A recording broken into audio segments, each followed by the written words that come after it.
Steve Ridge is with us, private investigator extraordinaire. You're very well versed in the disappearance of Jodi Huisentruit. Steve Ridge, look at the graphic we were just showing. Just a 4-mile distance between where she worked at the station and her apartment.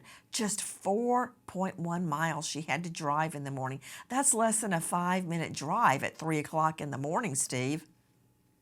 That's right. And I think you're also right that someone was perched and waiting. There is no doubt, based on the work that I've done on this case in the last 5 years, that there was an individual that intended to confront Jodi that morning. And we don't know whether the confrontation was meant to be an abduction or not, but it certainly turned into an abduction. What do you mean by that? Well, I think this is a crime of jealousy. If you want me to kind of cut through where I am on the case at this juncture, I think there's little doubt that the individual that did this had personal aspirations of a relationship, a long-term relationship, and had been rebuffed along the way and was determined Hold to... on just a moment. Hold on. You've got me drinking out of the fire hydrant. Steve Ridge is a very well-known private investigator, and he sees the fingerprints of a rebuffed male all over this. I'm very curious about your thinking. Joining me, Dr. Jeff Kalashevsky, and I'm not disagreeing with Steve Ridge at all. I'm intrigued. I want this case solved like everybody else. Dr. Jeff Kalashevsky, forensic psychologist. You can find him on YouTube at Dr. Jeff Kalashevsky, forensic psychologist. Dr. Jeff, explain to me why this has the hallmarks of a stalker and how a kidnapping by a stalker would then be exacerbated and escalated to potential murder.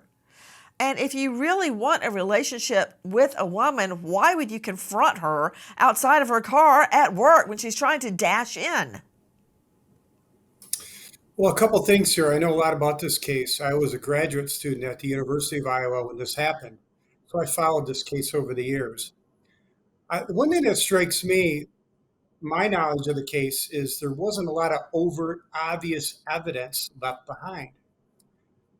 So, not that I would disagree with Steve, but I wonder, and I think about this as obviously a very well-planned and well-executed abduction.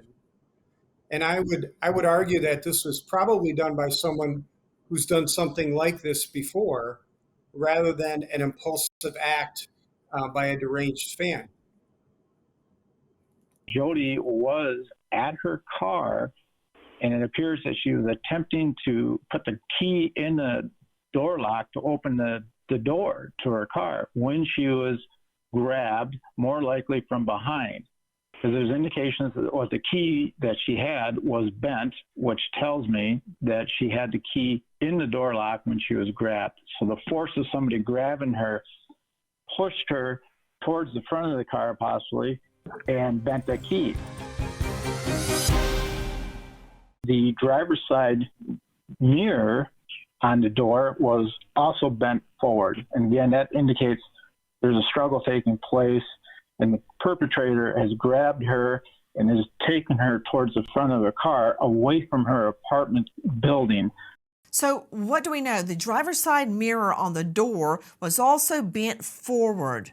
That indicates a struggle taking place outside of Jodi's car.